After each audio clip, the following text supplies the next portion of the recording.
বাক্সাত বিজেপিৰ সাংগঠনিক সভা ভাগ ললে ৰাজ্যিক সভাপতি দিলীপ শইকীয়া, মন্ত্ৰী পীযুষ হাজৰিকা, মন্ত্ৰী ৰঞ্জিত কুমাৰ দাস আৰু মন্ত্ৰী জয়ন্ত মল্ল বৰুৱাই।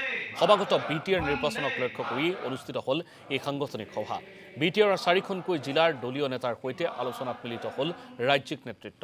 1ৰ পৰা 5 জুলাইলৈ বিটিআৰত ব্যস্ত থাকিব মুখ্যমন্ত্ৰী ডক্টৰ হিমন্ত বিশ্ব শৰ্মা। বিটিআৰৰ বিজেপিৰ কৰ্মকৰ্তাৰ সৈতে আলোচনাত মিলিত হ'ব ৰাজ্যৰ মুখ্যমন্ত্ৰীগৰাকী। সাংগঠনিক সভাৰ অন্তত এই কথা অৱগত কৰিলে ৰাজ্যিক বিজেপিৰ সভাপতি দিলীপ শইকীয়াই।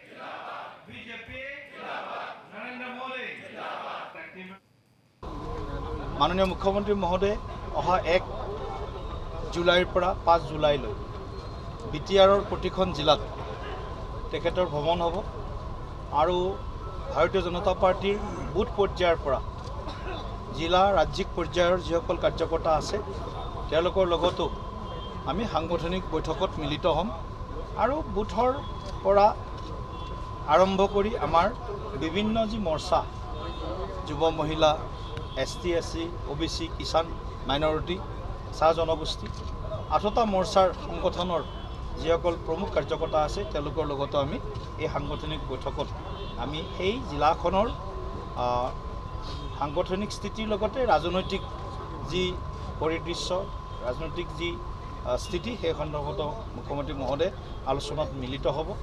ইয়াৰ লগে লগে আমি 15 জুলাইৰ পৰা 25 জুলাইলৈকে আমি 3জনীয়া যি আমাৰ সমিতি গঠন হৈছে বুথ স্তৰত প্ৰতিটো বুথৰ কাৰণে 3জনীয়া সমিতি বুথ সভাপতি BLA2 আৰু পালক কাৰ্যকৰ্তা 3জনীয়া সমিতিৰো আমি বিশেষ পৰীক্ষণ আমি আয়োজন কৰাৰ সিদ্ধান্ত হৈছে।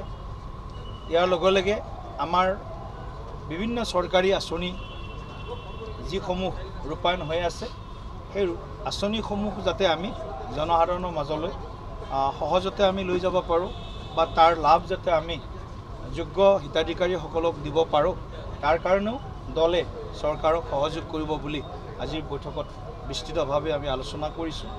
ইয়াৰ লগে লগে বিটিআৰৰ শান্তি আৰু বিটিআৰৰ যি উন্নয়ন সেই উন্নয়নকে আমি এই নিৰ্বাচনৰ প্ৰধান বিষয় হিচাপে আমি ইতিমধ্যে আজি বিস্তৃত চৰ্চাৰ পিছত আমি সুৰক্ষিত বিকশিত আৰু শান্তিপূৰ্ণ বিটিআৰ সুৰক্ষিত বিকশিত আৰু শান্তিপূৰ্ণ বিটিআৰ নিৰ্মাণৰ বাবে আজি আমি 5খন জিলাৰ কাৰ্যকৰ্তাসকলে এই সিদ্ধান্ত